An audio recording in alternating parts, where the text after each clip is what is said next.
looking at a very large panel painting by Piero della Francesca of the baptism of Christ. This is a typical subject that we see a lot. But not a typical treatment. Piero is one of those Renaissance artists that I think the modern era has loved, in part because of the emphasis on geometry and a kind of abstraction of space and form. He really stands out as having a really unique style in the early Renaissance. It's defined by a kind of stillness of the figures, a kind of quietness. It has all of the characteristics of an ideal moment. This is the moment, literally the moment, when John allows the water to pour from that bowl onto Christ's head, and would be that moment when the Holy Spirit in the form of the dove appears. John is so ever so gently and tentatively pouring that water over Christ, because of course Christ asked John to baptize him, and John at first refused, and Christ insisted, because John said, "No, you should baptize me." The angels on the left look equally concerned, and there is a kind of tentativeness. Look at the focus in John's eyes. The sort of tentativeness that's expressed in his left hand. Yes, oh, yeah, absolutely. And you can see that in the hands of the angels as well. There's a kind of stillness and sense of linearity to the figures. Christ occupies the exact center of the composition, directly under the dove.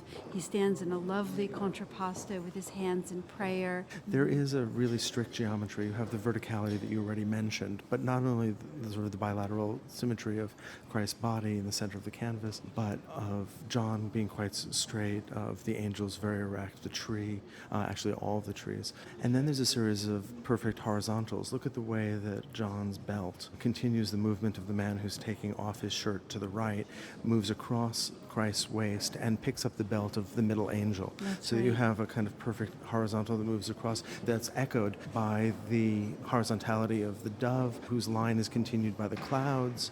And then there are a series of circles. The painting itself is an arch, but that arch of that circle is picked up and continued by the arc of the top of the cloth that covers Christ's waist, and then by John's hand and arm, and even by the sort of the line that's created as the man pulls his shirt over his head, so that you've got really this sort of continued negative arc, or the bottom of the arc of the circle. And this love of geometry, we know that perspective was something that Piero also was really interested in, and wrote a treatise about. This interest in the mathematical foundations of beauty and harmony is something that we really see very broadly in the early Renaissance. I think that there's an additional kind of peculiarity which has to do with the placement. Clearly, this is not the Middle East. The hill town that we see just below Christ's elbow is clearly of Tuscany. And maybe even where Piero was from, which was Borgo San Sepolcro. That's right. But we have a reference to the River Jordan in back of Christ, which is in and of itself a sort of a peculiar, almost just minimized and abstracted into a little stream that almost seems to stop, as if it's a little pathway, actually, going back, a kind of reflective pathway.